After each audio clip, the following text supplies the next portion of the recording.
சகோதர கிறிஸ்து இயேசுவுக்குள் அன்பாக அழைக்கப்பட்ட சகோதர சகோதரிகளே, உங்கள் யாவருக்கும் நமது மகா பரிசுத்தமுள்ள சர்வ வல்லமுள்ள பிதாவாகிய தேவனுடைய பரிசுத்த நாமத்திலும் நமது அன்பின் கர்த்தர் இயேசு கிறிஸ்துவின் இணையற்ற நாமத்திலும் கிறிஸ்து இயேசுவுக்குள்ளான அன்பின் வாழ்த்துக்களை மேட்டுப்பாளையம் சபையாரின் சார்பாகவும் நம் தேவனுடைய பிள்ளைகள் அனைவரின் சார்பாகவும் தெரிவித்துக் கொள்கிறோம். இன்றைய நாளிலும் கூட நம் பிதாவாகிய தேவனுடைய பெரிதான கிருபையினாலே தானியேலினுடைய தெற்கு தரிசன ஆகமத்தினுடைய தொடர் வேத பாடங்களை தியானிப்பதற்கு நம் பிதாவாகி தேவன் தாமே நமக்கு கிருபை செய்திருக்கிறார்.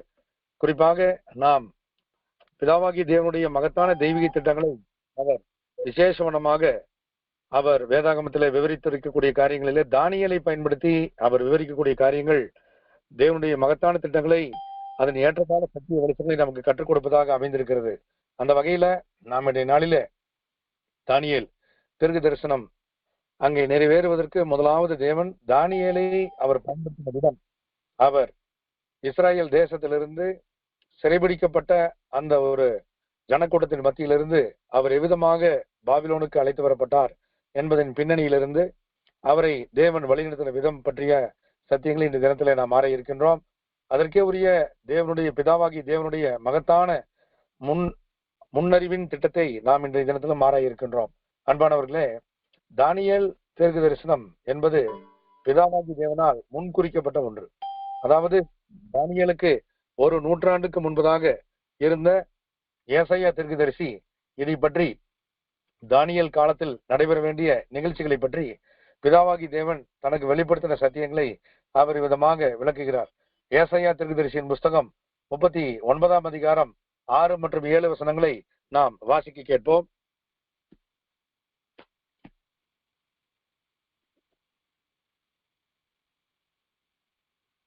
ஏசாயா 39:6 வசனம். இதோ நாட்கள் வரும், அப்பொழுது உன் வீட்டில் உள்ளதிலும் உன் பிதாக்கள் இந்நாள் வரைக்கும் சேர்த்ததிலும் ஒன்றும் மீதியாய் வைக்கப்படாமல் எல்லாம் பாபிலோனுக்கு கொண்டு போகப்படும். ஆமன்பான சகோதர சகோதரிகளே, இங்கே பிதாவாகி தேவன் ஏசாயா தீர்க்கதரிசியின் மூலம் சொல்லும் பொழுது, தீர்க்க தரிசனமாக சொல்லும் பொழுது இனி எதிர்காலங்களை குறித்து பேசுகிறார். அதாவது ஏறக்குறைய 100 வருடங்களுக்கு முன்பதாகவே அவர் இந்த நாட்கள் வரும் என்று இவ்விதமான ஒரு போராட்டம், நிர்பந்தமான ஒரு சூழல், சிறைபிடிப்பின் தருணங்கள் வரும் என்பதை அவர் அறிவிக்கிறார். அப்போது இந்த இஸ்ரேல் வீட்டில அவருடைய பிதாக்கள் சேர்த்து வைத்த அனைத்து காரியங்களிலும் ஒன்றும் மீதி இல்லாமல் பாபிலோனுக்கு கொண்டு போகப்படும் என்பதை அவர் முன்னறிக்கிறார். அதே அதிகாரம் தொடர்ந்து வரக்கூடிய 7ஆம் வசனத்தை நாம் வாசிக்கும் போது படிங்க. ஏசாயா 39:7. நீ பெறப்போகிற உன் சந்ததியாகிய உன் குமாரரிலும் சிலர் பாபிலோன் ராஜாவின் அரண்மனையிலே அரண்மனை வேலைக்காரராய் இருப்பார்கள் என்று கர்த்தர் சொல்லுகிறார் என்றான். ஆமன்பான சகோதர சகோதரிகளே, இப்படியாக நம் பிதாவாகிய தேவனுடைய சர்வ வல்லமையுள்ள விசேஷித்த திட்டத்திலே அவர் இந்த இஸ்ரேல் சன்னதியாரின் இடத்துல பிறக்க இருக்கின்ற அவர்களுடைய பிள்ளைகள், அதாவது பாபிலோன் ராஜாவினுடைய அரண்மனையிலே அவர்கள் வேலைக்காரராக, அதாவது குறிப்பான விசேஷித்த வேலைக்காரராக இருப்பார்கள் என்பதை அவர் அங்க சொல்றார். அதுல நம்ம குறிப்பா பார்த்தா பிதாவாகிய தேவனுடைய இந்த மேலாதிக்க வல்லமையை நாம் இங்கே கவனிக்க வேண்டும். ஏனென்றால் பாபிலோன் ராஜாவின் அரண்மனையிலேயே பிதாவாகி தேவன் இவ்விதமான ஏற்பாட்டை செய்ய இருக்கின்றார் என்றால் நாம் இங்கு பிதாவாகிய தேவனுடைய சர்வ வல்லமை பொருந்திய ஞானத்தை நாம் இங்கே உணர வேண்டும். சர்வ வல்லமையுள்ள பிதாவாகிய தேவனுடைய மேலாண்மை திட்டம் 100 ஆண்டுகளுக்கு முன்பதாகவே இனி எவ்விதம் செயல்பட வேண்டும், எவ்விதமான நிகழ்ச்சிகள் கட்டமைக்கப்பட இருக்கிறது என்பதை குறித்து அவர் தனது தாசனாகிய ஏசாயா மூலம் முன்னறிவித்ததை நாம் இங்கே அறிகிறோம். அதாவது பாபிலோன் ராஜாவினுடைய வேலைக்காரர்களே அநேகர் பலர் இருந்தாலும் அதில் இந்த பாபிலோனில் கொண்டு செல்லப்பட இருக்கின்ற, இங்கே இஸ்ரேல் ஜனங்களிலிருந்து கொண்டு செல்லப்பட இருக்கின்ற இந்த பிள்ளைகள் மிகவும் முக்கியத்துவம் வாய்ந்தவர்கள். அவர்கள் பிதாவாகிய தேவனுடைய முன்னறிவுக்கு உட்பட்டவர்கள். அவர்கள் ஏற்கனவே ஏசாயா தீர்க்கதரிசியினால் முன்குறிக்கப்பட்டவர்கள் என்பதை நாம் இந்த தெய்வீக திட்டத்தின் மூலமாக நாம் தேவனிடத்துல நாம் கற்றுக்கொள்கிறோம். ஆமன்பான சகோதர சகோதரிகளே, ஆகவே இவர்கள் பாபிலோன் ராஜாவினுடைய அரண்மனையில வேலைக்காரர் என்றால் சாதாரணமான ஒரு வேலை அல்ல, அது ஒரு மகத்தான தெய்வீக வழிநடத்தலுக்கு உட்படுத்தல் உரிய வேலை. தெய்வீக வழிநடத்தலுக்கு உட்படுத்தப்பட்ட ஒரு பணியாக, ஒரு வேலையாக அளிக்கப்பட இருக்கிறது என்பதை ஏசாயா அங்கே முன்னுரைத்தார். ஆகவே இதை கேட்டுக்கொண்டிருந்த எசேக்கியா ராஜா மிகப்பெரிய ஆச்சரியம் அடைந்திருப்பார் நிச்சயமாக. ஆக தேவனுடைய மகத்தான திட்டம் என்ன? 100 ஆண்டுகள் கழித்து எவ்விதமாக இந்த இஸ்ரேல் சந்ததியார் தேவனால் வழிநடத்தப்பட இருக்கிறார்கள் என்பதை குறித்துதான ஆச்சரியமான சத்தியங்களை அன்றைக்கு எசேக்கியா அவர் பெற்றார். ஆமன்பானவர்களே, அப்படியானால் தானியேல் தீர்க்கதரிசனத்தினுடைய முக்கியமான முதல் கட்ட வரலாற்று பின்னணியின் மூலம் அதை தேவன் வெளிப்படுத்துகிறார். ஆம், யூதாவின் ராஜாக்கள் வரிசையிலே யோயாக்கீம் ஆண்ட 3ஆம் வருஷம் இந்த சம்பவம் நடக்கிறது. யோயாக்கீம் அரசாண்ட அந்த 3ஆம் வருஷம் தொடங்கும் பொழுது அதை குறித்து தானியேலின் பதிவை நாம் பார்க்கலாம். தானியேல் முதல் அதிகாரம் முதல் 2 வசனங்களை நாம் வாசிக்க கேட்போம். தானியேல் 1 மற்றும் 2 வசனங்கள். யூதாவின் ராஜாவாகிய யோயாக்கீம் அரசாண்ட 3ஆம் வருஷத்திலே பாபிலோனின் ராஜாவாகிய நேபுகாத்நேசார் எருசலேமுக்கு வந்து அதை முற்றுகை போட்டான். அப்பொழுது ஆண்டவர் யூதாவின் ராஜாவாகிய யோயாக்கீமையும் தேவனுடைய ஆலயத்தின் பாத்திரங்களில் சிலவற்றையும் அவன் கையில் ஒப்புக் கொடுத்தார். அவன் அந்த பாத்திரங்களை சினேயார் தேசத்திலுள்ள தன் தேவனுடைய கோயிலுக்கு கொண்டு போய் அவைகளை தன் தேவனுடைய பண்டசாலைக்குள் வைத்தான். ஆமன்பான சகோதர சகோதரிகளே, இங்கே மிக முக்கியத்துவம் வாய்ந்த தெய்வீக திட்டம் விளக்கப்படுகிறது. இங்கே யூதாவின் ராஜாவாகிய யோயாக்கீம் அரசாண்ட 3ஆம் வருஷத்திலே, அப்பொழுது யூதாவின் ராஜாவாகிய யோயாக்கீம் அங்கு அரசாளுகிறார்.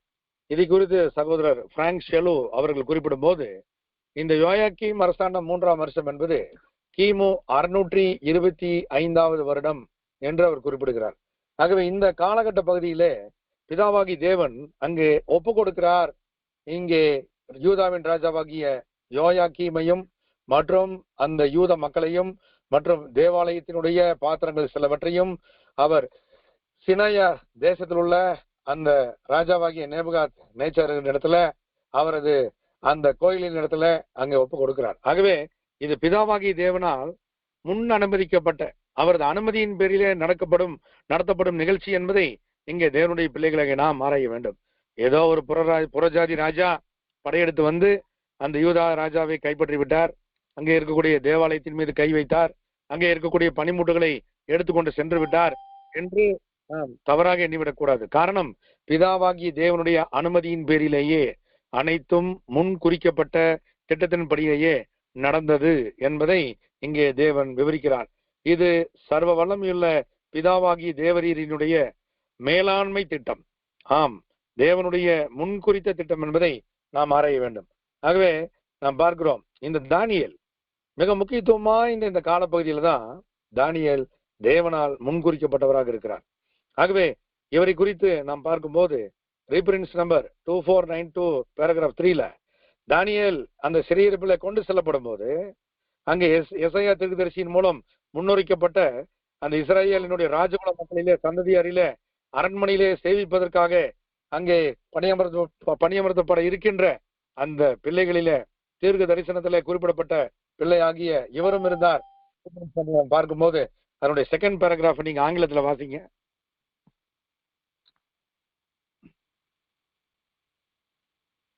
Daniel was 14 years old when carried captive to Babylon and consecutively lived to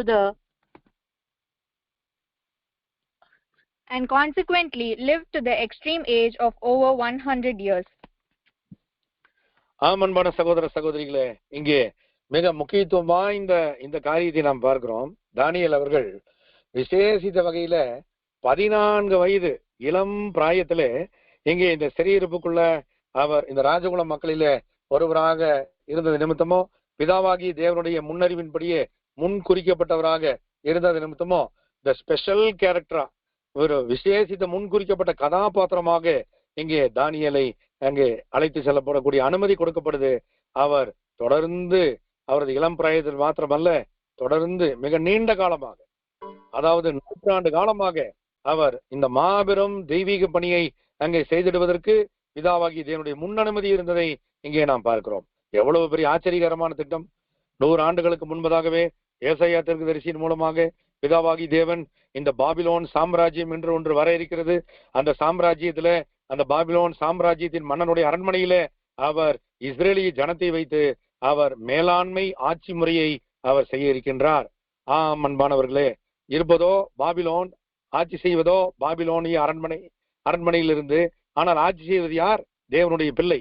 அன்பானவர்களே, ராஜாவாகிய நேபுகாத் நேச்சர் அங்கே ஆரம்ப காலகட்டத்திலே தானியேலை தெரிவு செய்து தானியேலுக்கு சிறப்பு பயிற்சிகளை கொடுக்கும் பொழுது அவர் ஆச்சரியப்பட்டார். தேவனுடைய மனுஷனாக இந்த தானியேல், தேவனுடைய ஆவியை பெற்ற மனுஷனாக இந்த தானியேல் இருப்பதை கண்டு தானியேலை தேவனுடைய தயவு இருந்தது நிமித்தமாக, தேவனுடைய கரத்தின் கிருபை இருந்தது நிமித்தமாக அவரது ராஜ்யத்திலே அதிபதியாக உயர்த்தினார். அன்பானவர்களே, Daniel is the prime minister of the entire Babylon சாம்ராட். பாபிலோனிய சக்கரவர்த்திய சாம்ராஜ்யத்தினுடைய அனைத்து பகுதிகளுக்கும், அந்த டெரிட்டரி அனைத்து பகுதிகளுக்கும் அவர்தான் முதன்மை பிரதான மந்திரியாக உயர்த்தப்பட்டார். எவ்வளவு பெரிய தயவு பாருங்கள். பிதாவாகி தேவனுடைய கரத்துல தானியேல் தேவனால் நேசிக்கப்பட்ட ஒரு இளைஞனாக இருந்து, வழிநடத்தப்பட்ட ஒரு வாலிபனாக இருந்து, தொடர்ந்து தானியேலை தேவன் வல்லமையா எடுத்து பயன்படுத்துவதற்கு தானியேல் எவ்விதமாக தேவனோடு நெருக்கமாக, தேவனோடு இருதயபூர்வமான தெய்வீக பக்தி வைராக்கியத்தையும் அன்பையும் அவர் தொடர்ந்து காட்டினது நிமித்தமாக இந்த தானியேலை இவ்விதமாக தேவன் தெரிந்தெடுத்தார். அன்பானவர்களே, ஆகவே நடந்துட்டது ஒன்றும் தற்செயலான நிகழ்வல்ல, நடந்துட்டது ஒன்றும் சாதாரண வரலாறு அல்ல, நடந்துட்டது ஒன்றும் தற்செயலானது அல்லது ஏதோ ஒரு வரலாற்று ரீதியிலான காரியம் என்றல்ல. பிதாவாகி தேவனுடைய முன்னறிவுக்குட்பட்டதே அனைத்தும் என்பதை நாம் இங்கே அறிந்திருக்க வேண்டும். தெய்வீக திட்டமானது மகா நேர்த்தியாய் சர்வ வல்லமையுள்ள பிதாவாகி தேவனுடைய அனந்த ஞானத்தால் அங்கே கொடுக்கப்பட்டிருக்கிறது என்பதை இங்கே நாம் அறிந்திருக்க வேண்டும். அன்பான சகோதர சகோதரிகளே, அப்படியானால் இங்கே பிதாவாகி தேவன் இந்த பாபிலோன் சாம்ராஜ்யம் ஒரு புறஜாதி ராஜ்யம், புறஜாதி தேசம் இருந்த போதிலும் அதன் ராஜா புறஜாதி, அவர் நியாயப்பிரமாண சட்டத்திட்டங்களுக்கு உட்பட்டவர் அல்ல. இருந்த போதிலும் கூட பிதாவாகி தேவனுடைய மேலாண்மை திட்டம், மேலாதிக்க திட்டம் எப்படி இருக்கிறது என்றால், அவர் நியாயப்பிரமாண திருச்சட்டத்தை அவர்களுக்கு நேரடியாக கொடுக்காதிருப்பினும் நியாயப்பிரமாண திருச்சட்டத்தின் வாழ்ந்து கொண்டிருக்கக்கூடிய வாழும் நிருபங்களாகிய தானியேலை அந்த ராஜரீக அரண்மனையில நேபுகாத் நேச்சாரின் இடத்துல அவர் அனுமதித்து அங்கே அவரை பிரதான தலைமை அதிபராக உயர்த்தும் பொழுது தொடர்ந்து அந்த ராஜரீக பிரமாணங்கள், நியாயபிரமாண சட்டத்திட்டங்களுக்கு உட்பட்ட அந்த ராஜரீக மேலாண்மை பாபிலோனிலும் தொடங்கிற்று. அன்பானவர்களே, பிதாவாகி தேவன் தானியேலை கொண்டு தனது வாக்குத்தத்தம் பண்ணப்பட்ட இஸ்ரேலிய மக்களை ஆபிரகாமோடு உடன்படிக்கை செய்திட்ட அந்த உடன்படிக்கையின் சந்ததியாரை அவர் நேர்த்தியாய் எதிரிகளின் தேசத்திலும் அங்கே எதிர்ப்பாய் இருந்த சூழலின் மத்தியிலும் கூட எவ்விதமாக அவரது வல்லமையின் கரம் மறுபக்கத்தில் வழிநடத்தி வந்தது என்பதை மாபெரும் ஆச்சரியத்தோடு பிற்காலத்தில் தேவனுடைய பிள்ளைகள் கண்டு அவர்கள் தேவனை மகிமைப்படுத்தினார்கள், தானியேல் உட்பட. அன்பானவர்களே, ஆரம்பத்திலே சிறையிருப்பு, அடிமை வாழ்க்கை என்றெல்லாம் எண்ணிக்கொண்டு சென்று கொண்டிருந்த அந்த மக்களுக்கு அவர்களுடைய குலத்திலிருந்து, அவருடைய இனத்திலிருந்து ஒரு விசேஷித்த தேவ பிள்ளையாக தானியேல் தேவனுடைய கரத்தால் உயர்த்தப்பட்டு ராஜாவினுடைய அரண்மனையில அவர் மேன்மையான ஸ்தானத்திற்கு வழிநடத்தப்பட்டு அது நிமித்தமாக அவர் ஒட்டுமொத்த பாபில் முதன்மை அதிபராக அவர் உயர்த்தப்பட்ட விதம் ஆச்சரியம் அளிக்க வல்லத்தக்க விசேஷித்த காரியமாக இருந்தது. தானியேலினுடைய கீர்த்தி அங்கே பாபிலோன் சாம்ராஜ்யம் முழுவதும் பரம்பிற்று. பாபிலோன் சாம்ராஜ்யம் மட்டுமல்ல, பாபிலோன் சாம்ராஜ்யம் அரசாட்சி செய்த உலகம் முழுவதிலுமான அனைத்து தேசங்களுக்கும் தானியேலின் ஞானம் பற்றிய செய்திகள் அந்த காலத்திலே அங்கே கொண்டு சேர்க்கப்பட்டது என்பதை நாம் இங்கு மறந்து போய்விடக் கூடாது. காரணம், தானியேல் 14 வயதிலே அழைத்து செல்லப்பட்டார். வேதாகம வல்லுநர்கள் அங்கே யூதேயாவிலிருந்து பாபிலோனுக்கு அந்த காலத்திலே ஒரு காலங்களிலே அழைத்து செல்லப்படும் போது ஏறக்குறைய அந்த டிராவலிங் டைம் 3 மாத கால அவகாசம் இருந்திருக்கலாம் என்று கணிக்கிறார்கள் அல்லது யூகிக்கிறார்கள். அதையும் தாண்டி அங்கே தானியேல் உட்பட ராஜகுல மக்களாகிய அனனியா, மிசாயேல், அசரியா போன்ற இந்த மூவரும் தானியேலோடு சேர்த்து 4 அங்கே அடையாளம் காட்டப்படுகிறார்கள்.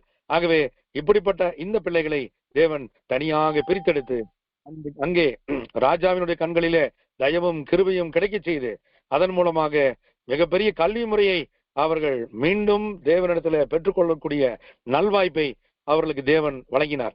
ஆகவேதான் பிதாவாகிய தேவனுடைய முன்குறித்த திட்டம் ராஜரீகமான ஆளுகையிலே எதிரிகளின் தேசமாக இருப்பினும் சரி, புறஜாதிகளின் தேசமாக இருப்பினும் சரி, அது பிதாவாகி தேவனுக்கு முன்பதாக எம்மாத்திரம். ஆம், அவர் சொல்ல ஆகும், அவர் கட்டளையிட நிற்கும். அது எப்பேற்பட்ட ராஜாவாக இருப்பினும் சரி, அவருக்கு முன்பதாக ஒரு பதருக்கு சமானம் என்பதை இங்கே தேவன் நிரூபிக்கிறார் என்று வேதாகம வல்லுநர்கள் விவரிக்கிறார்கள். ஆமன்பான சகோதர சகோதரிகளே, ஆம், இங்கே பிதாவாகி தேவனுடைய மாபெரும் முன்குறித்த திட்டமானது இளம் வாலிபரை வைத்து அங்கே தொடங்கினது. ஆம், வாலிப பிராயத்திலே உன் சிருஷ்டிகரை நினை என்று ஞானியாகிய சாலமோனின் மூலம் தேவன் உரைத்திட்ட அந்த திருச்சட்டத்தை அவர் வாழ்க்கையிலே கடைபிடித்தார். தானியேல் தேவனே என் நியாயாதிபதி என்ற மாபெரும் சத்தியத்தின் பெயரர்த்தத்தை தாங்கி பிடிப்பவர்.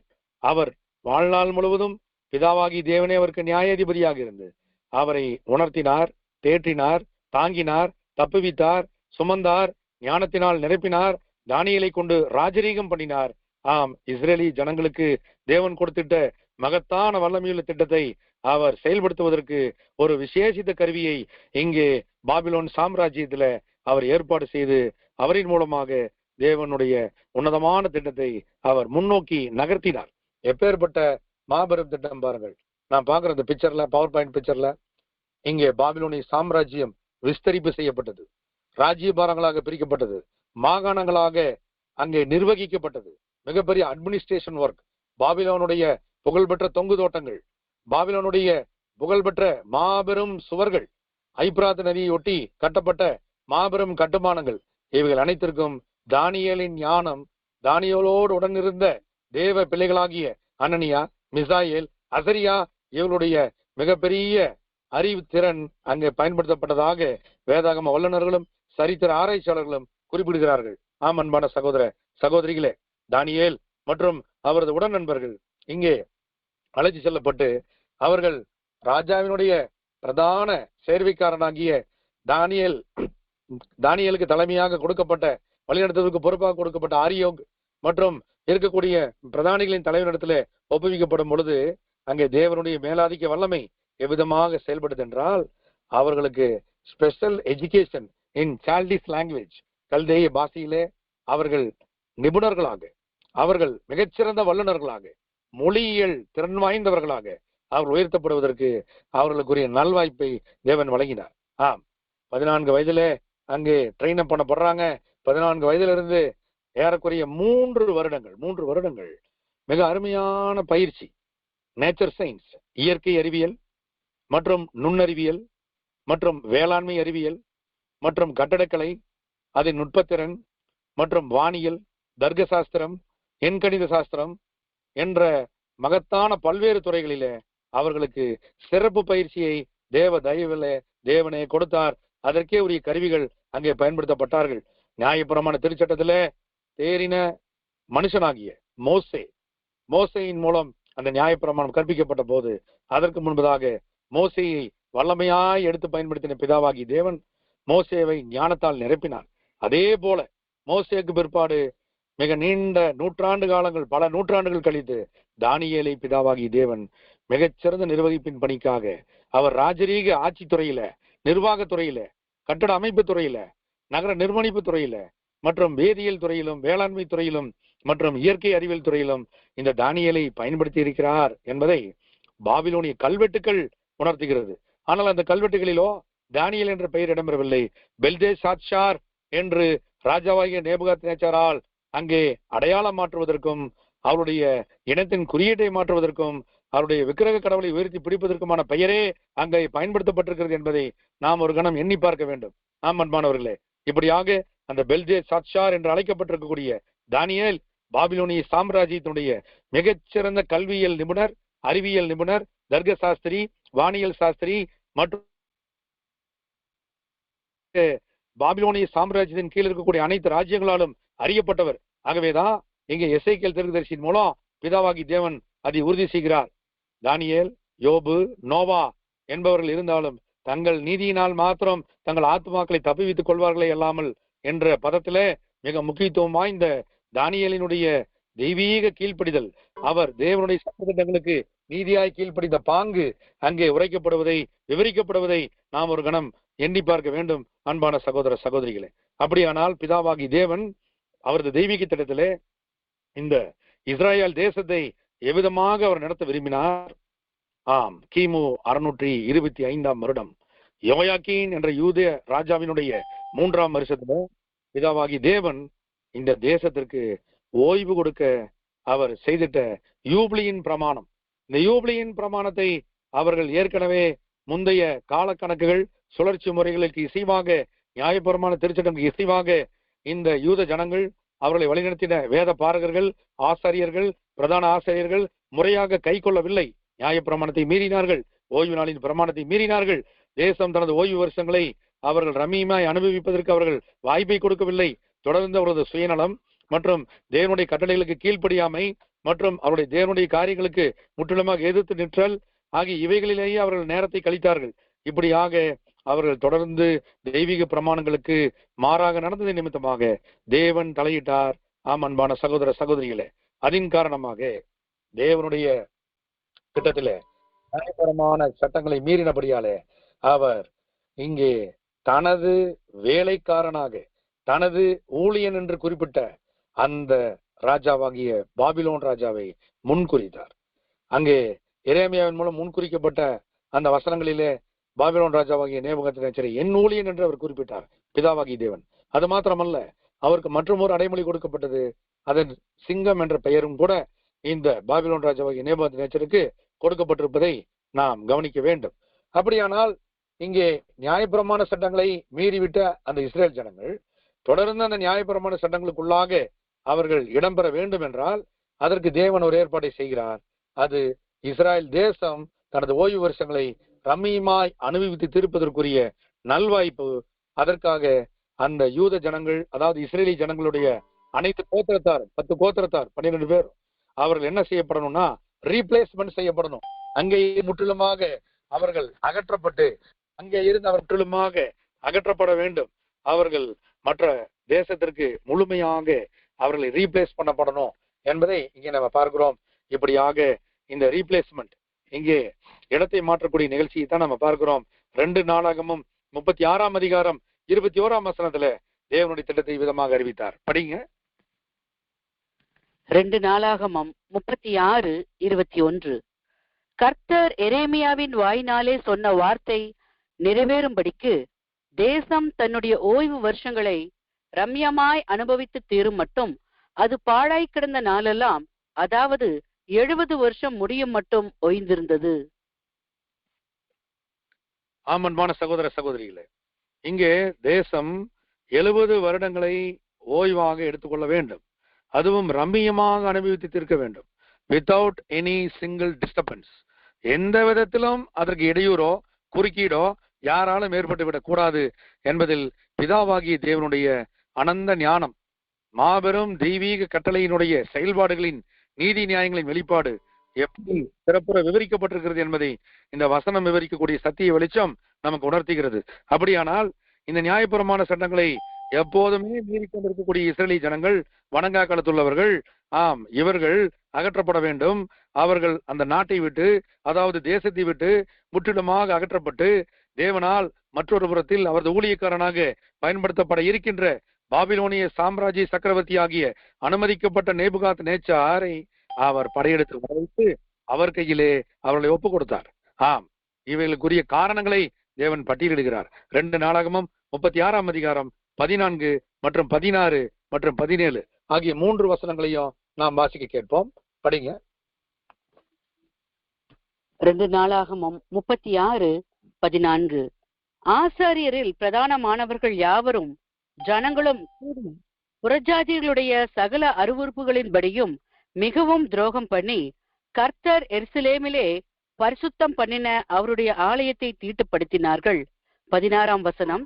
ஆனாலும் அவர்கள் தேவனுடைய ஸ்தானாதிபதிகளை பரியாசம் பண்ணி அவருடைய வார்த்தைகளை அசட்டை செய்து அவருடைய தீர்க்கதரிசிகளை நிந்தித்தபடியால் கர்த்தருடைய உக்கிரம் அவருடைய ஜனத்தின் மேல் மூண்டது, சகாயமில்லாமல் போயிற்று. ஆம், அன்பான சகோதர சகோதரிகளே, இங்கே நாம் பிதாவாகி தேவனுடைய மாபெரும் நீதியின் பார்வையை நாம் இங்கே பார்க்கிறோம். பிதாவாகி தேவன் கவனிக்கிறார். இந்த இஸ்ரேலிய ஜனங்கள் எவ்விதமாக முரட்டாட்டங்களை வைத்தார்கள், எவ்விதமாக பின்மாறுதலில் வைத்தார்கள், எவ்விதமாக விக்கிரகாரதனை செய்தார்கள், எவ்விதமாக தேவனுடைய ஸ்தானாதிபதிகளை பரியாசம் பண்ணினார்கள், அவருடைய மகத்தான ஜீவன் அளிக்கும் வார்த்தைகளை அசதை செய்தார்கள், தீர்க்கதரிசிகளை நிந்தித்தார்கள். ஆகவே தேவனுடைய உக்கிரகம், தேவனுடைய நீதியான தீர்ப்பு ஜனத்தின் மேல் மூண்டது. ஆமன்மானவர்களே, ஆகவேதான் அவர்களை அந்த தேசத்திலிருந்து முற்றிலுமாக அகற்றப்படக்கூடிய ஒரு வாய்ப்பு அவர்களுக்கு நியாயமாக, நீதியாக, மற்றும் ஒரு விதத்தில் சொல்வதென்றால் கிருபையாகவே வழங்கப்பட்டது. ஆம், இதை குறித்து பிதாவாகி தேவன் மற்றும் ஒரு சந்தர்ப்பத்தில் முன்னறிவித்தார். தேவனுக்கு கீழ்ப்படிந்த ராஜாவாகிய யோசியா ராஜா, அவர் காலத்துல அவர் தேவனிடத்தில் மிகவும் நெருங்கினவராக இருந்தார். நியாயப்பிரமாணங்களை இறுதியாக கை கொண்ட யூத ராஜாவின் வரிசையில யோசியா இருந்தார். யோசியாவுக்கு பிற்பாடு யோயாக்கீன், அதற்கு பிற்பாடு யோயாக்கீம், அதற்கு பிற்பாடு நாம் பார்க்கிறோம் இங்கே குறிப்பிடப்படுகின்ற இந்த யோயாக்கீம் ராஜா, அதற்கு பின்னாடி நாம் பார்க்கிறோம் இங்கே சிதேக்கியா ஆகிய இந்த 5 ராஜாக்கள் இங்கே இறுதியாக அரசாண்டாங்க. அதுல அவருடைய முற்பிதாவாகி யோசியா ராஜா காலத்தில் மூத்த சகோதரி அவர் உல்தால் என்ற பெண் தீர்க்கதரிசி. அந்த தீர்க்கதரிசி தேவனுடைய ஆவியினாலே நிரப்பப்பட்டு தேவன் அளிக்கும் நல்வாக்கை அந்த ராஜாவுக்கு கொடுத்தார். யோசியா தேவனுக்கு பயந்த மனுஷனாக இருந்தார். 2 ராஜாக்கள் 22ஆம் அதிகாரம் வசனங்கள் 16 மற்றும் 17 அவர் விதமாக விளக்குகிறார். படிங்க. 2 ராஜாக்கள் 22, 16 மற்றும் 17. இதோ யூதாவின் ராஜா வாசித்த புஸ்தகத்தின் வார்த்தைகளில் எல்லாம் காட்டியிருக்கிற பொல்லாப்பை நான் இந்த ஸ்தலத்தின் மேலும் அதன் குடிகள் மேலும் வர பண்ணுவேன். அவர்கள் என்னை விட்டு தங்கள் கைகளின் கிரியைகள் எல்லாவற்றிலும் எனக்கு கோபம் உண்டாக வேறே தேவர்களுக்கு தூபம் காட்டினபடியினால் என் உக்கிரம் இந்த ஸ்தலத்தின் மேல் பற்றி எரியும், அது அவிந்து போவது இல்லை என்று கர்த்தர் சொல்லுகிறார் என்று சொல்லுங்கள். ஆம், அன்பான சகோதர சகோதரிகளே, இங்கே நாம் பார்க்கிறோம் இங்கே மிக பெரிய ஒரு எச்சரிப்பை இங்கே உல்தால் என்ற தீர்க்கதரிசி கொடுப்பதை நம்ம பார்க்கிறோம். ஆம் அன்பானவர்களே, இங்கே நாம் பார்க்கும்போது தேவன் எவ்விதமாக அங்கே முன்குறிக்கப்பட்ட அந்த தெய்வீக திட்டத்தை தனது பிள்ளைகளுக்கு அறிவித்தார். யோசியாவுக்கு அவர் அறிவித்தார். அவர்கள் விக்கிரக ஆராதனையுடைய உச்சத்தை தொட்டார்கள். அங்கே எருசலேம் தேவாலயம் இருக்கக்கூடிய இடத்திலேயே அவர்கள் இப்படிப்பட்ட அருவருப்பை செய்தபடினாலே தேவனுடைய நியாயமான உக்கிரகம், அதாவது நியாய தீர்ப்பு அந்த ஸ்தலத்தின் மேல் பற்றி எரியும் என்பதை அவர் அங்கே விளக்கிவிட்டார். ஆமன்பானவர்களே, ஆகவேதான் அவரது முன்னோர்களுக்கு சொல்லிய வண்ணமாகவே, ஏற்கனவே எச்சரித்த வண்ணமாகவே தேவன் அதை செய்து காண்பித்தார். எரேமியா 27ஆம் அதிகாரம் 12ஆம் வசனத்திலிருந்து 15ஆம் வசனம் முடிய நாம் வாசிக்கும் பொழுது தேவன் முன்னதாக அவர்கள் எச்சரித்த விதத்தை, எரேமியாவின் மூலம் எச்சரித்த விதத்தை நாம் அறிந்திருக்க வேண்டும். படிங்க அந்த வசன பகுதிகளையும். எரேமியா 27, 12 முதல் 15 வசனங்கள். இந்த எல்லா வார்த்தைகளின்படியே நான் யூதாவின் ராஜாவாகிய சிதேக்கியாவோடே பேசி, உங்கள் கழுத்தை பாபிலோன் ராஜாவின் நுகத்திற்கு கீழ்ப்படுத்தி அவனையும் அவன் ஜனத்தையும் சேவியுங்கள், அப்பொழுது பிழைப்பீர்கள். பாபிலோன் ராஜாவை சேவியாமல் போகிற ஜாதிக்கு விரோதமாக கர்த்தர் சொன்னதின்படியே நீயும் உன் ஜனமும் பட்டயத்தாலும் பஞ்சத்தாலும் கொள்ளை நோயாலும் சாவானேன். நீங்கள் பாபிலோன் ராஜாவை சேவிப்பது இல்லை என்று உங்களுடனே சொல்லுகிற தீர்க்கதரிசிகளின் வார்த்தைகளை கேளாதிருங்கள். அவர்கள் உங்களுக்கு பொய்யான தீர்க்க தரிசனம் சொல்லுகிறார்கள். நான் அவர்களை அனுப்பினது இல்லை.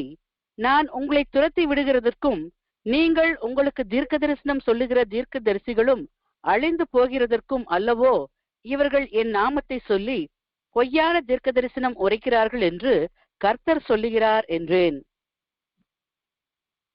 ஆம், அன்பான சகோதர சகோதரிகளே, இங்கே நாம் பார்க்கும் பொழுது தேவனுடைய உண்மையான தீர்க்கதரிசியாகிய எரேமியா பிதாவாகிய தேவனுடைய மாபெரும் தெய்வீக திட்டம், அவரது மேலாதிக்க நிர்வாக திட்டம் எவ்விதமாக இருக்கிறது என்றால், பாபிலோன் ராஜாவை தனது ஊழியராக பயன்படுத்துகிறார் பிதாவாகிய தேவன்.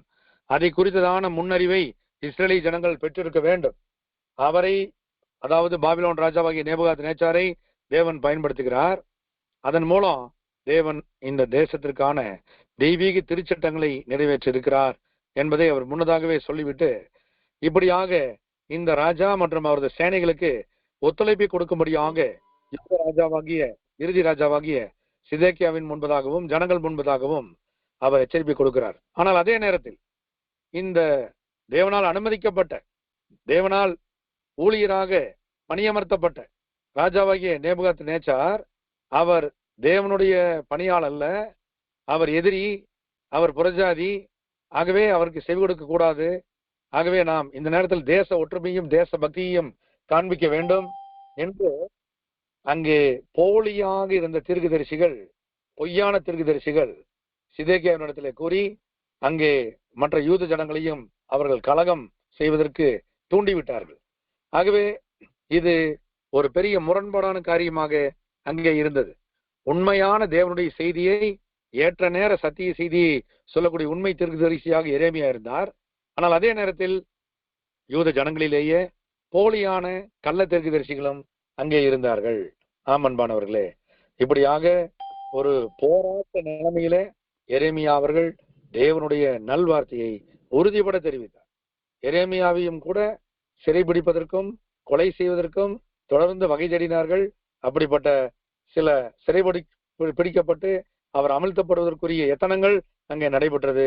தேவனுடைய கரம் எரேமியாவை பாதுகாக்க நிழலிட்டதையும் வேதாகம சரித்திரம் விவரிக்கிறது. அன்பான சகோதர சகோதரிகளே, இப்படியாக எரேமியா தீர்க்கதரிசியின் மூலம் தேவன் முன்னதாக எச்சரித்த அந்த காரியங்கள் அனைத்தும் இந்த தேசத்தின் மீது ஒருபுறம் நடந்து கொண்டிருக்க, மற்றொரு புறத்திலோ தேவனுடைய மாபெரும் ஞானத்தின் வலதுகரம் அவரால் நேசிக்கப்பட்ட அந்த தாவீதின் குடும்பத்தாரில ஆபிரகாமோடு செய்த உடன்படிக்கை நிமித்தமாக, தாவீதோடு செய்த உடன்படிக்கை நிமித்தமாக அவர் கொண்டிருந்த மாறாத பற்று அந்த ராஜகுல மக்களிலே தானியேலையும் மற்றுமுள்ள அருமையான 3 இளம் வாலிபர்களையும் தேவன் தெரிந்தெடுத்து பயிற்றுவிக்கிறார். அப்படிப்பட்ட காரியங்களிலே தானியேல் மிகவும் விசேஷித்தவராக தேவனுடைய கரத்தால் உயர்த்தப்பட்ட பொழுது அவர் எவ்விதமான கல்வி அறிவை பெற்றார் என்பதை நாம் சற்று முன்பதாக பார்த்தோம். ஆமன்பானவர்களே, விசேஷித்த தெய்வீக அனுமதியின் பேரிலான கற்றுக்கொள்ளும் நிகழ்வு. அப்படி இருக்கும் பொழுது இவர்கள் எப்படிப்பட்டவர்களாக இருந்திருக்கிறார்கள் என்பதை வேதாகமத்தில் பார்க்கும்போது அவர்கள் மாசில்லாத நிலைமையில் இருக்கிறவர்கள், ஒரு புறமும் கூட அப்பளுக்கில்லாத விசேஷித்த ஒரு நிலைமை. அவர்கள் பார்வைக்கும் அவருடைய சூழலிலே பலதரப்பட்ட மக்களின் கண் பார்வையிலும் அவர்கள் மாசில்லாத அழகானவர்களாக அவர்கள் இருந்தார்கள். அவர்கள் மிக விசேஷித்தவர்களாக அவர்கள் காணப்பட்டார்கள். அது மாத்திரமல்ல, சகல ஞானத்திலும் தேறினவர்களாக, இன் ஆல் ஆங்கிள் விஸ்டம், எல்லா விதத்திலும் ஞானத்தில் தேறினவர்களாக தேவன் அவர்களை தகுதிப்படுத்தினார். சாதாரணமான தகுதி அல்ல, இது ஒரு விசேஷ தகுதி. அன்பானவர்களே, நாம் பார்க்கிறோம் அறிவில் சிறந்தவர்களாக, கூர்மதியிலே, நுண்ணறிவிலே, இன்டெலிஜென்ட் கோஷன்ல அவர் மிகச்சிறந்தவர்களாக இருந்தார்கள். அது மாத்திரமல்ல, கல்வியில் நிபுணர்கள். ஒரு உதாரணம் கொடுக்கப்படுகிறது.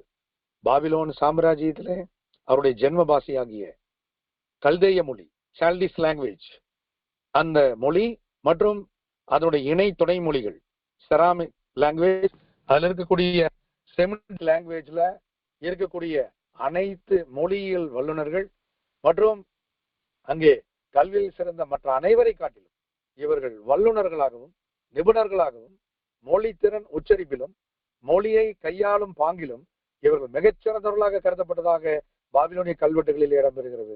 ஆகவே கல்வியில் நிபுணர்களாக அவர்கள் இருந்திருக்கிறார்கள். அது மாத்திரமல்ல, ராஜ அரண்மனையிலே சேவிப்பதற்கு முழு திறமை வாய்ந்தவர்களாக இவர்கள் தேவ தயவுல உயர்த்தப்பட்டார்கள். அன்பான சகோதர சகோதரிகளே, இப்படியாக பிதாவாகி தேவன் இவர்களை அருமையாக வழிநடத்தி ஆச்சரியமாக உயர்த்தி அவர்களை எதிரிகளின் தேசமாக மேலான பார்வையில வெளிப்புறமான பார்வையிலே பார்க்கப்பட்டாலும் அவர்களை தேவன் அவரது கரத்தினாலே வழிநடத்தி அவர்கள் மூலமாக பாபிலோன் அரண்மனையிலே, அந்த அரண்மனையை தேவனுடைய ஆவி வாசம் செய்யக்கூடிய தானியேல் மற்றும் அவரது நண்பர்கள் தேவனுடைய பிள்ளைகளாகவே வாழ்ந்தார்கள். எந்த ஒரு புறவைய காரியமும் அவர்களை தீட்டுப்படுத்தவில்லை. அன்பானவர்களே, இது ஒரு மிகப்பெரிய பாடம் மெய்த்திருச்சபைக்கு. மெய்த்திருச்சபை எந்த புறவைய சூழல்களில அல்லது வேறு எந்த ஆதிக சக்திகளின் மத்தியில அகப்பட்டாலும் கூட இந்த மெய்த்திருச்சபை பிதாவாகி தேவனுக்காக உண்மையான பக்தி வைராக்கியம் கொண்டு, பிதாவாகி தேவன் மீது உண்மையான அன்பு கொண்டு, உண்மையான விசுவாசம் கொண்டு தேவனிடத்தில் ஜெபித்து அந்த சூழலுக்கு ஏற்ப தங்களுக்கே உரிய வழிநடத்துதலை கொடுப்பதற்கு வேண்டிக் கொள்ளும் போது பிதாவாகி தேவனுடைய மேலாதிக்க கரத்தின் வல்லமை எப்பேற்பட்ட எதிரிகளையும் அவர்களுக்கு ஒத்திசைவாக, தனது பிள்ளைகளுக்கு ஒத்திசைவாக இணங்கி வருவதற்கு வழிநடத்தும். அந்த எதிரியின் நிலைமையில் அவர்களை ஊழியர்களாக, பணியாளர்களாக கூட மாற்றி போடும் வல்லமை நம் பிதாவாகி தேவனுக்கு உள்ளது என்று நாம் முழுமையாக விசுவாசிக்க வேண்டும். அதற்கு தானியேலினுடைய வாழ்க்கை, அனனியா, மிசாயேல், அசரியாவின் வாழ்க்கை மிகச் சிறந்ததொரு உதாரணம். ஆமன்மானவர்களே, எப்பேற்பட்ட எதிர்மறையான சூழலின் மத்தியிலும் கூட பிதாவாகி தேவன் மகா பெரியவராயிருந்து அவர் மிகவும் சிறியவர்களாய் இருக்கக்கூடிய அவரது அருமை திருச்சபையின் பிள்ளைகளை கண்மணி போல் பாதுகாப்பார், வழிநடத்துவார். ஆகவே இந்த தானியேல் தீர்க்க தரிசனத்தினுடைய ஆராய்ச்சி பாகத்துல நாம் இதன் பின்னணியை ஆராயும் பொழுது, தானியேல் இங்கே மொழியியல் வல்லுநராக, கல்வியில் சிறந்த நிபுணராக இருந்திருக்கிறார். அது மாத்திரமல்ல, தானியேலின் புஸ்தகமானது எழுதப்படும் பொழுது நாம் பார்க்கிறோம், முதல் அதிகாரம் எபிரேய மொழியிலும், பிற்பாடு முதல் 2 அதிகாரங்கள் எபிரேய மொழியின் தாக்கத்தை உடையதாக இருக்கிறது. பிற்பாடு வரக்கூடிய அதிகாரங்கள் அங்கே கல்தேயர்களும் கூட படிக்கக்கூடிய அளவில் அங்கே அராமிக் மற்றும் சால்டிஸ் லாங்குவேஜினுடைய கலப்பினமாக அங்கே இருக்கிறத அந்த மூத்த ஆராய்ச்சியாளர்கள் அங்கே குறிப்பிடுகிறார்கள். இருப்பினும் கூட நாம் பார்க்கும் பொழுது தானியேலின் முதல் 6 அதிகாரங்கள், தானியேல் புஸ்தகத்தினுடைய முதல் 6 அதிகாரங்களினுடைய ஒரு பின்னணியை நாம் மேல்புறமாக, அதாவது நாம் முன்னோட்டமாக கவனிக்க வேண்டி இருக்கிறது. முதலாவது நாம் பார்க்கிறோம், தானியேல் முதல் 6 அதிகாரங்கள் 6 கட்ட விசேஷித்த சரித்திரங்கள், தீர்க்க தரிசன சரித்திரங்கள், ஆமன்மானவர்களே, வரலாறுகள். முதலாவது நாம் பார்க்கிறோம், ராஜாவின் போஜனம், அதை தானியேல் எதிர்கொள்ளும் விதம், ராஜ போஜனமும் தானியேலும். தானியேல் அவரது உடன் இருக்கக்கூடிய அந்த 3 நண்பர்கள் இந்த ராஜாவின் போஜனத்தை எப்படியாக எதிர்கொண்டார்கள் என்பதை நாம் இங்கே கவனிக்க வேண்டும். அங்கே பிரதானிகளின் தலைவனாகிய ஆரியோக் மற்றும் இருக்கக்கூடிய அந்த மேலதிகாரிகள் இவர்களை சந்தித்து ராஜ போஜனத்தை தான் உட்கொள்ள வேண்டும் என்று ராஜா சொல்லியிருக்கிறார். ஒருவேளை நீங்கள் உட்கொள்ளாவிட்டால் அங்கே நிலைமை தனக்கு ஆபத்தை ஏற்படுத்தக்கூடிய காரியமாக இருக்கும் என்று சொல்லும் பொழுது, தானியேல் மிகவும் ஞானமாய் பிதாவாகிய தேவன் மீது தான் கொண்டிருந்த அர்ப்பணிப்பின் நிமித்தமாக ராஜ போஜனத்திற்கு அவர் எதிராக தன் வாயை கட்டினார். ஆகவே பிதாவாகி தேவன் அவரது அர்ப்பணிப்பு, பக்தி வைராக்கியம், தன் மீது வைத்த அன்பு, இவற்றினுடைய அளப்பரிய கீழ்ப்படிதலை பார்த்து பிதாவாகி தேவன் விசேஷமாய் தானியேலை ஆசீர்வதித்தார். எப்படி என்றால், பிற்காலங்களிலே தானியேல் தனது பக்தி வைராக்கியத்தின் மூலம் அவர் ராஜாவாகிய தரியுவின் காலத்திலே கொல்லப்படுவதற்கு சிங்கங்களின் கெபியிலே போடப்பட்ட பொழுது தேவன் சிங்கங்களின் வாயை கட்டினார். தேவனுக்காக தானியேல் தனது மாம்சீக உணர்வை, தனது பசியை ராஜபோஜனம் மற்றும் நியாயப்பிரமாணத்தின் உணவு முறைகளால் மாத்திரமே தான் உட்கொள்ளப்பட வேண்டும் உணவுகளை அதற்கு எதிராக நடந்துவிடக் கூடாது என்ற பக்தி உணவின் மூலம் தனது வாயை கட்டும் போது பிதாவாகி தேவனோ அவர் தானியேலின் ஜீவனுக்கு ஆபத்தை ஏற்படுத்த இருக்கின்ற சிங்கங்களின் வாயை கட்டினார். ஆம், பிதாவாகி தேவனுடைய மகத்தான விசேஷித்த வழிநடத்துதலை நாம் இங்கே கவனிக்க வேண்டும். பிதாவாகி தேவனுக்காக அர்ப்பணிக்க இருக்கின்ற ஒவ்வொரு தேவ பிள்ளைக்கும் இது ஒரு மிகச்சிறந்த படிப்பனை பாடம். தானியேலை போல நாமும் பிதாவாகி தேவனுக்காக சிறு செயலாயிலும், சின்ன காரியமானாலும் பெரிய காரியமானாலும், எதை செய்தாலும் அதை பிதாவாகி தேவன் நன்றியோடு நினைவில் வைத்து அதற்காக நமக்கு மாபெரும் வெகுமதி தருவதற்கு ஆயத்தமாய் இருக்கிறார். இந்த சிறியரில் நீங்கள் எதை செய்தீர்களோ அது எனக்கே செய்தீர்கள் என்று கர்த்தருடைய நல்வார்த்தையை நாம் இங்கே நினைவு கூற வேண்டும். இவர்களுக்கு ஒரு சிறு குவளை நீர் கொடுத்தால் அது எனக்கே கொடுத்தீர்கள் என்று அவர் கர்த்தர் சொல்வதை நாம் எண்ணி பார்க்க வேண்டும். ஆமன்பானவர்களே, இப்படியாக இந்த ராஜ போஜனத்தால் தானியேல் தீட்டுப்படாமல் தன்னை காத்துக் கொள்வதற்குரிய விசேஷ ஏற்பாட்டை தன் இருதயத்தின் தீர்மானமாக எடுத்தார். இருதயத்தின் தீர்மானமாக அவர் ஏற்கனவே எடுத்திருந்தார்.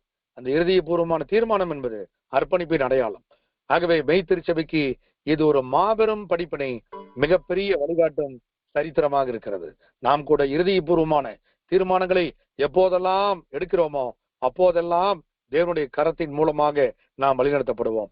எப்போதெல்லாம் நாம் மனதார அல்லது இருதயபூர்வமாக தீர்மானங்களை எடுக்காமல் இருக்கிறோமோ அப்போதெல்லாம் நாம் விழுகையை நோக்கியும் அல்லது பின்னடைவை நோக்கியும் நிச்சயம் நாம் செல்லக்கூடிய அபாயம் இருக்கிறது.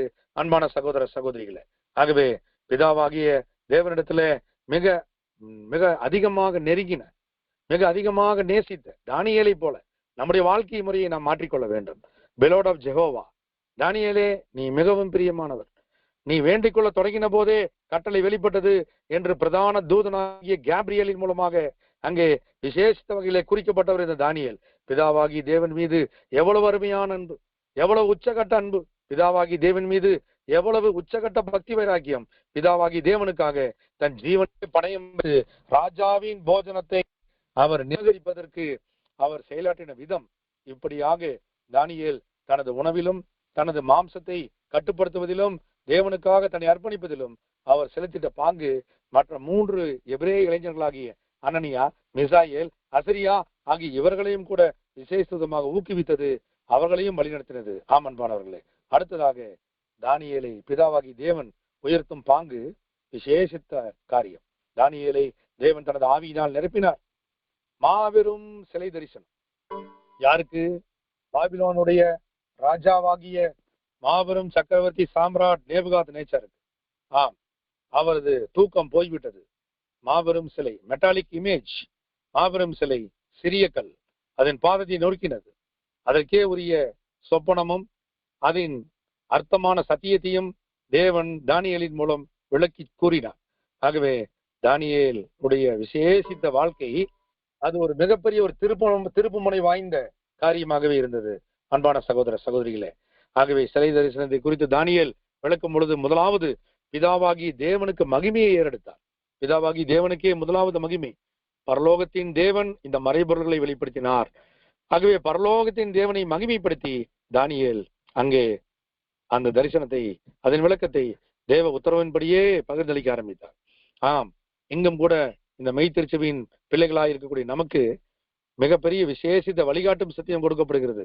நம்முடைய வாழ்க்கையில் எந்த காரியத்திலும் அல்லது எந்த நேரத்திலும் நமக்கு ஒரு நன்மையோ அல்லது நமக்கு ஒரு முன்னேற்றமோ அல்லது நமக்கு ஒரு வளர்ச்சியோ ஏற்பட்டால் அதற்கு காரணம் சர்வ வல்லமையுள்ள பிதாவாகிய தேவனே அன்றி வேறொருவரும் அல்ல. நன்றி அறிதலுக்கு உட்பட்டவர் பிதாவாகி தேவன் ஒருவர் மட்டுமே மட்டுமே மட்டுமே.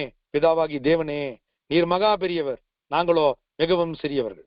அன்பானவர்களே, ராஜாவின் போஜனத்தினால் தீட்டுப்படுத்திக் கொள்ளக்கூடாது என்று நினைத்த தானியேல் அதற்குரிய ஞானமான யோசனையை தன்னை வழிநடத்தின அந்த பிரதானிகளின் தலைவனிடத்திலே கூறினார். நாங்கள் மரக்கறி உணவுகளை உட்கொள்கிறோம், ஒரு 10 நாட்கள் பொறுத்து பாருங்கள், அப்பொழுது எங்களைப் போலவே அந்த ராஜபோஜனத்தை உண்ணக்கூடியவர்களைப் போலவே நாங்களும் இருப்போம், நீங்கள் வேண்டுமானால் சோதித்து பாருங்கள் என்று தானியேல் கூறும் பொழுது இங்கே மிக மிக முக்கியத்துவம் வாய்ந்த தெய்வீக வழிநடத்தலை தானியேல் அங்கே வெளிப்படுத்தினார். காரணம், பிதாவாகி தேவன் மீது வைத்த விசுவாசம், பிதாவாகி தேவன் மீது வைத்த பக்தி வைராக்கியம். அதன் காரணமாக இந்த முழுமையான 10 நாட்களிலே தேவனுடைய விசேஷித்த மேலாதிக்க வல்லமை இந்த எபிரேய இளைஞர்கள் மீது செயல்பட்டது. அந்த தாவர உணவுகளை, அதாவது மரக்கறி உணவுகளை உட்கொண்ட இவர்கள் ராஜ போஜனத்தை உண்டவர்களை விட அவர்கள் மிகவும் அழகுள்ளவர்களாக, அவர்கள் புஷ்டி வாய்ந்தவர்களாக, அவர்கள் பலம் வாய்ந்தவர்களாக காட்சி அளித்தார்கள். ஆகவே இது பிதாவாகி தேவனுடைய வல்லமையின் கரமே ஒளிய வேறல்ல. இது தானியேலினுடைய சொந்த ஞானம் அல்ல, பிதாவாகி தேவனுடைய ஞானத்தின் கரம் தானியேலை ஞானமாய் வழி நடத்தினது. அன்பானவர்களே, அப்படிப்பட்ட விசேஷித்த ஞானத்தை பிதாவாகி தேவன் மட்டில்லாத கிருபையாக தானியேலுக்கு அங்கே வழங்கினார்.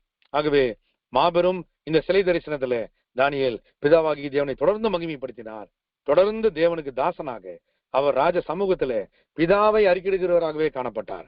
ராஜாவாகிய நேபுகாத் நேச்சர் தானியேலின் மூலம் பிதாவாகி தேவனுடைய மகத்துவத்தையும் மகிமையையும் ஏறெடுக்கும் விதமான அந்த விசேஷித்த வார்த்தைகள், தானியேலின் தேவன் என்று குறிப்பிடக்கூடிய விசேஷித்த அடையாளத்தை தேவ கருவியாக இருந்து தானியேல் பெற்றார். அன்பானவர்களே, தானியேலின் தேவன் ஒருவரே இங்கே இருக்கக்கூடிய அனைத்து தேவர்களிலும் மிகவும் மேலானவர் என்பதை ஒரு ஜாதி ராஜாவாக இருந்த போதிலும் அங்கே பேல், பாகால் மற்றும் பாபிலோனிய கடவுள்களை வணங்கக்கூடிய அந்த அறியாமை நிலைமையில் இருந்த ராஜாவாக இருப்பினும் கூட இங்கே தேவனுடைய உண்மையான ஒரு கருவி அங்கே தேவனுக்காக உண்மையாக செயல்படும் போது அவர் எதிரி நாட்டின் ராஜாவை கூட தேவன் வசமாய் தேவன் பட்சமாய் அவர் உணர்த்துவிக்க முடியும் என்ற மாபெரும் படிப்பினையை, வரலாற்றை தானியேல் தன் வாழ்க்கையிலே சுமந்து நின்றார்.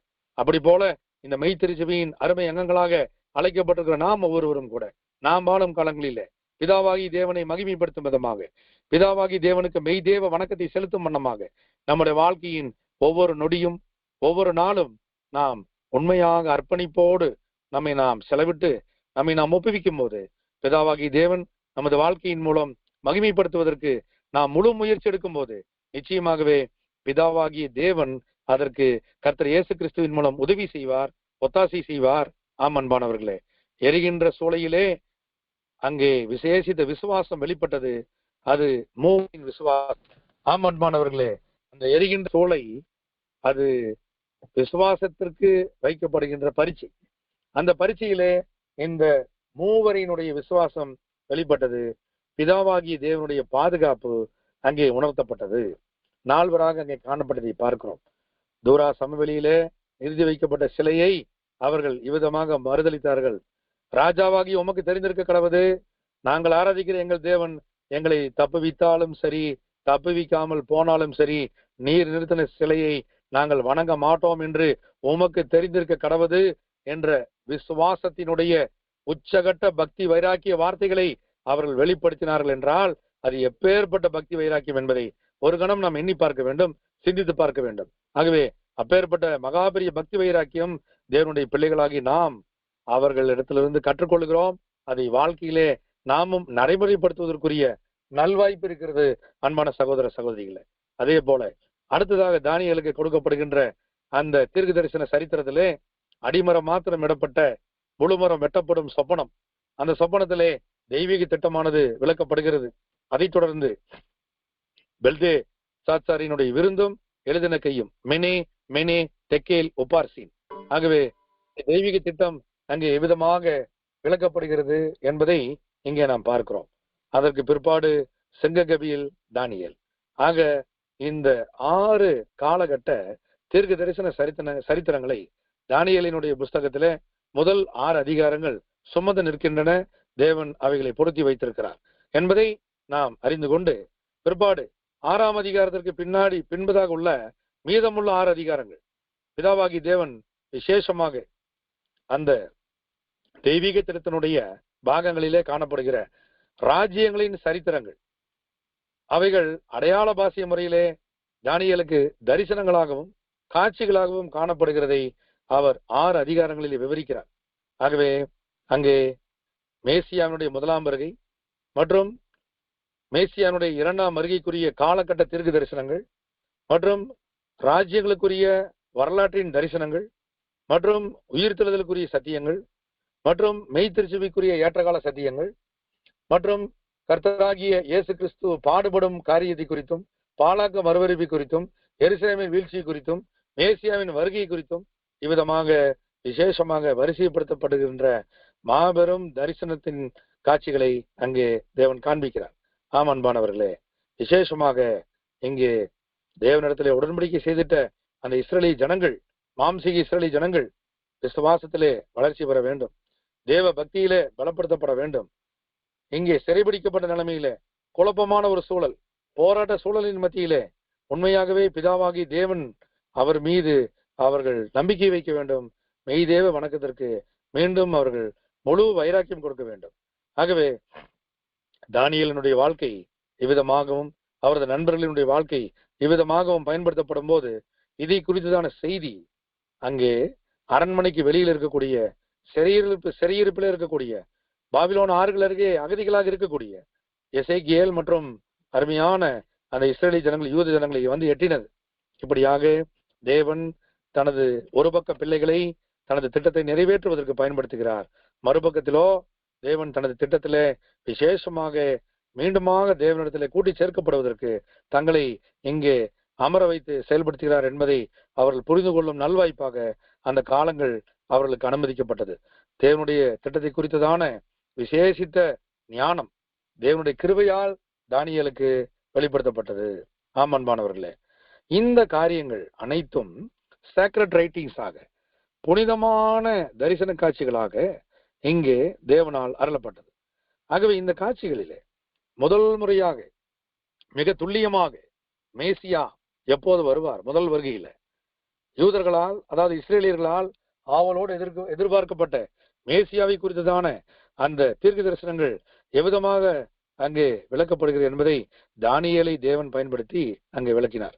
ஆகவே இது நிச்சயமாக சகோதரர் பிராங்க் சலோ மற்றும் ஆண்டன் பிரே இன்னும் அநேகர் கூறும்போது கர்த்தராகிய இயேசு கிறிஸ்து இந்த தானியேல் தீர்க்க தரிசனத்தை மிக விசேஷமாய் நேசித்து ஆராய்ந்திருக்கிறார் என்று குறிப்பிடுகிறார்கள். லூக்கா சுவிசேஷம் 2ஆம் அதிகாரம் 52ஆம் வசனத்தை நாம் வாசிக்க கேட்போம். லூக்கா 2:52. லூக்கா 2:52. இயேசுவானவர் ஞானத்திலும் வளர்த்தியிலும் தேவ கிருபையிலும் மனுஷர் தயவிலும் அதிகமாய் விருத்தி அடைந்தார். ஆமன்மானவர்களே, நாம் இங்கே வாசிக்க கேட்ட இந்த வசன பகுதியில பார்க்கிறோம், கர்த்தராகிய இயேசு கிறிஸ்து அவரது முதலாம் வருகையிலே சிறு பிராயத்திலே ஞானத்தில், அதாவது தேவனருளும் ஞானம், தேவனருளும் ஞானம் என்பது தேவன் விசேஷமாய் அவர் உணர்த்தும் காரியங்களிலும் அவர் அளிக்கும் ஆவியிலும் அவர் கொடுக்கும் விசேஷித்த நுண்ணறிவிலும் மற்றும் அவர் கொடுக்கக்கூடிய ஆவியிலும் விவரிக்கப்படுகிற காரியமா இருப்பினும் அவரது வார்த்தைகளிலே அவர் விசேஷமாய் இந்த காரியங்களிலே தானியேல் தீர்க்க தரிசனத்தை நிச்சயமாகவே கர்த்தர் இயேசு கிறிஸ்துவுக்கு பிதாவாகி தேவன் கற்றுக் கொடுத்திருப்பார். ஆகவே நாலேஜ் அண்ட் விஸ்டம், தேவ தயவுலே அவர் புத்தி அறிவியும் ஞானத்தையும் அவர் பெற்றிருக்கிறார். தானியேலினுடைய தீர்க்க தரிசன விளக்கங்கள் கர்த்தராகிய இயேசு கிறிஸ்துவின் இளம் பிராயத்திலே, வாலிப பிராயத்திலே மிக அதிகமாக அவர் நேசித்து ஆராய்ந்த பக்கங்களாக இருந்திருக்கிறது என்பதை ஆராய்ச்சியாளர்கள் குறிப்பிடுகிறார்கள். அது மாத்திரமல்ல, தன்னை குறித்து, அதாவது கர்த்தராகிய இயேசு கிறிஸ்து தன்னை குறித்ததான சத்தியங்களை, மேசியானுடைய வருகை பற்றி சத்தியங்களை பிதாவாகி தேவன் அங்கே பதிவு செய்து இவ்விதமாக நடக்கும், இவ்விதமான சம்பவங்கள், இவ்விதமான நிகழ்ச்சிகள், இவ்விதமான கதாபாத்திரங்கள், இவ்விதமான பாடுபடும் நிகழ்ச்சிகள், இவ்விதமான காரியங்கள் அனைத்தும் அனுமதிக்கப்படுகிறது என்பதை விளக்கி இருப்பதை கர்த்தர் இயேசு கிறிஸ்து ஸ்டடி பண்ணும்போது எவ்வளவு பெரிய ஆத்ம திருப்தி, எவ்வளவு பெரிய சமாதானம், எவ்வளவு பெரிய ஆச்சரியங்களை கர்த்தர் முதல் முறையாக பெற்றிருப்பார் என்பதை நாம் இங்கு உற்று நோக்க வேண்டும். ஆம் அன்பானவர்களே, ஆம், லூக்கா சுவிசேஷம் 24ஆம் அதிகாரம் வசனங்கள் 26 மற்றும் 27 நாம் பார்க்கும்போது படிக்கலாம். லூக்கா 24, 26 மற்றும் 27. கிறிஸ்து இவ்விதமாக பாடுபடவும் தமது மகிமையில் பிரவேசிக்கவும் வேண்டியது இல்லையா என்று சொல்லி மோசே முதலிய சகல தீர்க்கதரிசிகளும் எழுதின வேத வாக்கியங்கள் எல்லாவற்றிலும் தம்மை குறித்து சொல்லியவைகளை அவர்களுக்கு விவரித்து காண்பித்தார். ஆமன்மான சகோதர சகோதரிகளே, எம்மாவூருக்கு செல்லும் வழிபோகனை போல உயிர் தெழுந்த ஆண்டவர் அருமையான சீசருடைய சகல சந்தேகங்கள், கேள்விகளுக்குரிய விடைகள், அந்த விடைகள் மோசே முதலிய சகல தீர்க்கதரிசிகள், அந்த சகல தீர்க்கதரிசிகளிலே தானியேலும் ஒருவர், அந்த தானியேல் தீர்க்கதரிசனத்தின் மூலம் எழுதப்பட்ட வேத வாக்கியங்களிலே மேசியா என்பவர் யார், எப்போது வருவார், எப்படிப்பட்ட சூழலிலே வருவார், அதற்கு அனுமதிக்கப்பட்ட காலங்கள் எப்படி அனுமதிக்கப்பட்டுச்சு, எத்தனை வாரங்கள் செல்லும் என்று அவர் விளக்கி இருக்கிறார். ஆகவே அதற்குரிய காலக்கணக்கின் சத்தியங்கள், அதற்குரிய தரிசனங்களின் விளக்க உரைகள் ஆகியவைகளை எல்லாம் அவர்களுக்கு டெமான்ஸ்ட்ரேட், விவரித்து காண்பித்திருக்கிறார் கர்த்தராகிய இயேசு கிறிஸ்து. ஆகவே கிறிஸ்து இவ்விதமாகத்தான் நிச்சயம் பாடுபட வேண்டும் என்பது பிதாவின் ஆதீனத்தில் இருக்கக்கூடிய தெய்வீக சத்தியம். ஆகவே இப்படி பாடுபட்ட பிற்பாடுதான் தமது மகிமையில் பிரவேசிக்கவும் வேண்டி பிதாவாகி தேவன் ஏற்பாடு செய்திருக்கிறார் என்பதை விளக்கக்கூடிய மாபெரும் நங்கூரமிட்ட விசுவாசத்தின் சத்தியங்களை கர்த்தர் இயேசு கிறிஸ்து உயிர் திறந்த ஆண்டவராக அவரிடத்தில் விளக்கும் பொழுது அங்கே மகா பெரிய ஏற்றகால சத்திய வெளிச்சம் மெய் திருச்சபைக்கு கொடுக்கப்பட்டது. ஆதிகால அப்போஸ்தலர்கள் இந்த மாபெரும் தெய்வீக திட்டத்தினுடைய ஆழங்களை உணர்ந்தார்கள், தேவனை மகிமைப்படுத்தினார்கள்.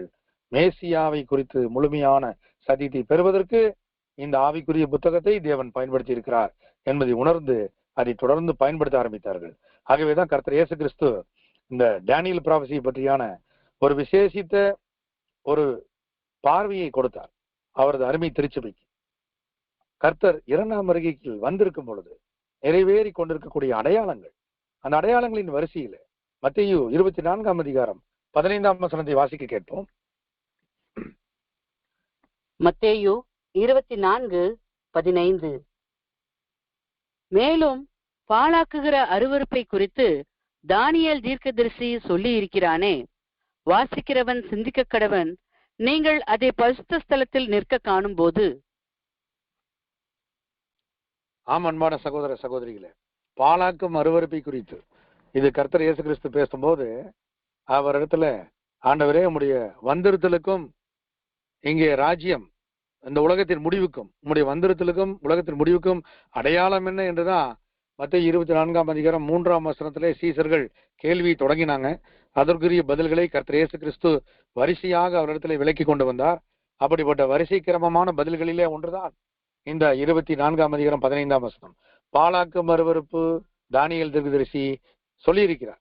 ஆம், வாசிக்கிறவர்கள் சிந்திக்க கடவர்கள் என்று சிந்தனையை தூண்டும் அற்புதமான ஆண்டவராக அங்கே கர்த்தர் இயேசு கிறிஸ்து அதை விவரித்தார். ஆமன்பானவர்களே, மத்தேயு 24:3 அவர் சொல்லும்போது அந்த வசனத்தை நாம் தொடர்ந்து வாசிக்க கேட்போம். பாருங்க.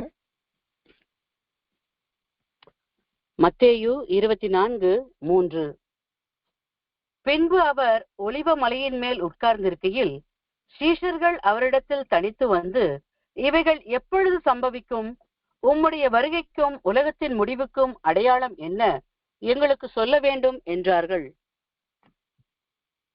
ஆம் அன்பானவர்களே, இந்த முக்கியத்துவம் வாய்ந்த கேள்வி தேவனுடைய கிருபையினாலே இந்த கேள்வியை அவர்கள் கேட்கும் பொழுதுதான் மாபெரும் ஏற்றகால சத்தியங்களை கர்த்தர் இயேசு கிறிஸ்து மூலம் பிதாவாகி தேவன் வெளிப்படுத்தினார். அப்படி வெளிப்படுத்தப்பட்ட அந்த சத்தியத்தின் பதிலுரைகளிலே நாம் வாசிக்க கேட்ட மத்தேயு 24ஆம் அதிகாரம் 15ஆம் வசனத்துல பாலாக்கும் அருவருப்பு. ஆம் அன்பானவர்களே, இந்த காரியங்களை குறித்து தானியேல் மூலம் தேவன் விவரமாய் விவரித்திருக்கிறார். ஆகவே சிந்திக்கக்கூடிய கிறிஸ்தவர்களாக கர்த்தர் இயேசு கிறிஸ்து அங்கே உருவாக்கினார் ஒரு சந்ததியை. அதுவே மெய் கிறிஸ்தவ சபை. ஆகவே மெய் திருச்சபையை சிந்திக்கக்கூடிய கிறிஸ்தவர்களாக அவர் மாற்றினார். ஆகவேதான் 7ஆம் கால சபையினுடைய அங்கே ஊழியராக அறிமுகம் செய்யப்பட்ட சகோதரர் C.D. ரசல் அவர் எழுதக்கூடிய முதல் புத்தகத்தின் பெயரே food for the thinking Christian, சிந்திக்கும் கிறிஸ்தவர்களுக்குரிய விசேஷித்த உணவு. ஆம் அன்பானவர்களே, ஆம், வாசிக்கிறவர்கள் சிந்திக்க கடவர்கள். தானியேலின் தீர்க்க தரிசனம் தெய்வீக சட்டத்தை விளக்கக்கூடிய மாபெரும் ஏற்றகால சத்தியத்தின் பொக்கிஷங்கள். தானியேல் மாத்திரமல்ல, அனைத்து தீர்க்க தரிசிகளுமே. ஆகவே இங்கே நாம் கவனிக்க வேண்டிய முக்கியத்துவம் வாய்ந்த காரியம் சிந்திக்கக்கூடிய மாபெரும் விசுவாசத்தின் காரியம். ஆம் அன்பானவர்களே, கர்த்தர் இயேசு கிறிஸ்துவினால் இவ்விதம் நாம் அறிவுறுத்தப்படுகிறோம். வாசிக்கக்கூடிய தேவ பிள்ளைகள் சிந்திக்கும் பொழுது கர்த்தருடைய 2ஆம் வருகை குறித்தும் 2ஆம் வருகைக்கே உரிய ஏற்றகால வெளிச்சத்தை குறித்தும் அவர்கள் ஏற்ற நேர சத்தியத்தை பெற்று அதன் மூலம் பெரிதான ரட்சிப்புக்குள் பிரவேசிப்பதற்கு தங்களை ஒப்புக் கொடுப்பார்கள்.